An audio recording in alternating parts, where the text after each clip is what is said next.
both of these individuals are focused on a lot of different things, and what in society it's an interesting world that we're living in right now. So my question, and we're gonna start off with my guy to my left, Mr. E-Man. What's the best advice you would give men? Man, that's a great question. There's a lot I could say. If you know me, like personally, there's definitely a lot I could say, but to try to condense it down into something I could leave men with if they decide to listen to this. One, I'd say understand the value of your like attention, just in general. There's a reason why when you give it out, people feel gassed up. So you should allocate it accordingly. Oh, get a close up for him. Get a close up for him. Let's see. Two, here's something interesting that I like to think about. Helped change my life a long time ago. But definitely it's a cheat code to understand how women view you when you're not in the room, how they talk about you when you're not in the room. If you can acquire that information, it might change your perspective because, you know, they might talk about you a certain way when you're there and then another way when you're not there. But trust me, how they view you when you're not around is absolutely how they really see you. So if you can acquire that information or that intel, very important. Is that information through like having a friend that's a girl?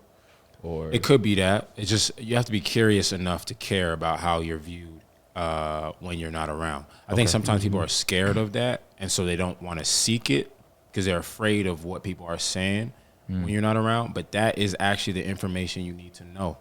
That's the information that you can use to change your life for the better, right? So that's another thing. I'm just going to slowly go through this list. There's not a lot on here. And then another thing is when it comes to respect, a lot of guys are frustrated with not being respected by men or women.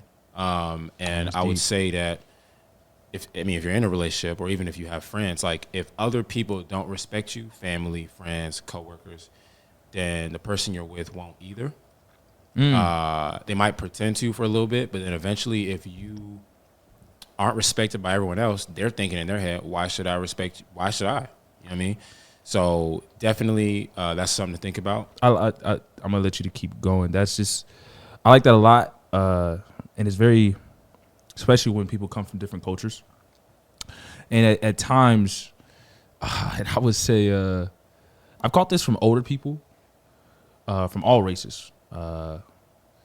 Sometimes there's like a passive aggressiveness disrespect that it's hard if you're not paying attention really to catch it. And it'll kind of go over your head if you're not locked in on, wait, hang on, wait, the way they said that, oh, wait, hold on.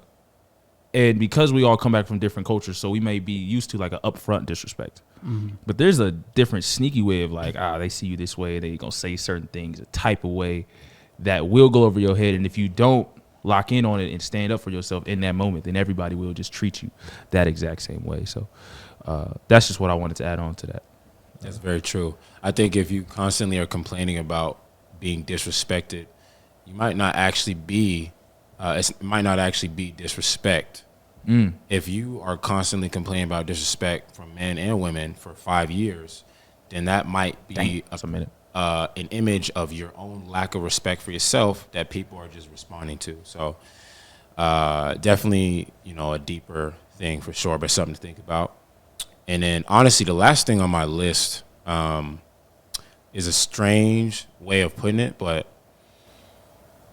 like, it really means something to people to be, like, sure of yourself and sure of where you're going. And you really have to create, like, a world for yourself. Facts. And then bring people into that world. That doesn't mean that it's all about you, but it means you should have a world that you nourish, that you can bring a significant other into or bring friends into, bring family into. If you don't have that world and you bring people in, they become your world. And if they choose to leave you, which they have every right to, you're done. And you structure. Exactly. So if you should build the building that is your world and then bring people in so they can share that world with you. Right? that's the game changer, right? And obviously, it sucks if somebody wants to leave you or not be with you. It truly does suck. You might hit rock bottom, but you have to have a world. And then if that person leaves your world, you still have a world. Mm-hmm. You feel me? And it's very important. And it's not something you can just have free. You got to build it. You got to protect it. You got to nourish it. But those are the things I'd say dudes should definitely think about. Oh man, I like that. Dre, what is your best advice you would give to men? Yeah. I mean, like he said, you got to train your mind to be stronger than your thoughts, or else you're going to crash out. Because honestly, most of your stress comes from the way you respond to life, not life itself. And like you mentioned too, it's like, you should never beg for a seat when you can build your own table. And I know it takes a lot when you want to, especially when you're trying to grow. You get criticized, and because you're doing something that people don't want you to see to do. So my advice is just, whether you're doing something for yourself or not, people always got something to say, and you just gotta keep going. Honestly, it's just me growing up. I feel like I've been independent since I was like 16, and that's why. Excuse me. And confidence is a lot. Let's get a close up. Of my first impression is everything as a man. Whether you meet, a friend, family, girlfriend, you get judged by how you carry yourself when you first walk into that room. Facts. That handshake that we all heard, that handshake we heard since we were younger. Always watch how you give a handshake. Mm-hmm. Yeah, firm, like what they told you, you gotta give your handshake like a firm handshake. Look at them in the eye.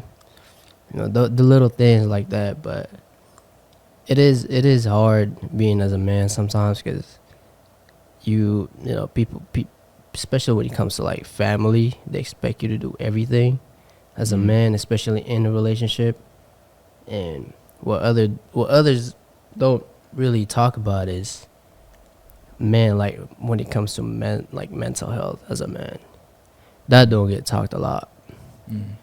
So my advice is just pretty much keep going. How I look at it is pretty much, when I want something, there is never a thing for me where I tell myself, if I don't get it, it's not for me. That word is just, it doesn't sit right with me, because the only reason you don't get something that you want to achieve in life is because you just didn't want it bad enough. So my advice as a man, you just, whatever you do, woman, man, you get criticized for every little thing that you do, especially when you're trying to grow. But you just got to keep going. Be yourself, love yourself, respect yourself. And as you do that to yourself, you attract people that respects you, loves you. But main important thing is you got to love yourself. You got to find yourself. But yeah, that's pretty much what I got. Let's go main before my guy Ime has to dip. I'll mine is something that me and Ime have talked about a couple times. The number one thing I will say is, for a man, the biggest thing you have to learn is how to be proactive and not reactive. Facts. The mental health thing is so big for us. And the reason why I say is we have to be proactive and not reactive, just not in just relationships with women, but in general. It's because once we let our emotions get the best of us, it could lead to tragic situations. And tragic situations for us isn't just a fight, it's death. Your life could be ruined, rather career-wise and health-wise. It's over. All because in that one moment, you let your emotions take over and it's done.